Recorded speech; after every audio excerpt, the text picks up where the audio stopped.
Have you ever been embarrassed by your mother or your father, especially as a teenager or maybe an adult and your mother's with you, gathered with some of your friends, and they start telling stories about you when you were young and that? They think they're doing you a favor, but all it does is embarrass you. And so I stop and think, what type of stories would Mary have about Jesus? Lots of them.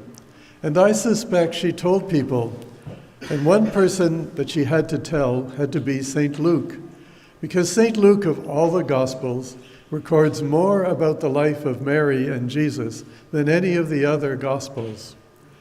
The Gospel today tells us that Mary treasured all these words, and I guess we'd say she treasured all the actions of Christ as well, and she pondered them in her heart. And I think that's a good thing for us. It's a new year, we make resolutions, but it's also now a Jubilee year, a special year for us to draw just a little bit closer to Christ and his message of salvation. And so perhaps there's two things we can do. First of all, that we too meditate and reflect on the life of Christ. And we stop and think, what does the birth of God in human form mean for us? But the second thing that we could meditate on, especially for us adults, is how has God worked throughout your life?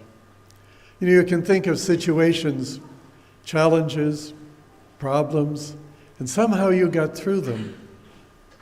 When we're in the middle of them, it's hard to see the hand of God, but sometimes it's only afterwards that we wonder, how did I get through this? And maybe it was the hand of God. And maybe it's good for us to treasure and to ponder the things that the Lord has done for us.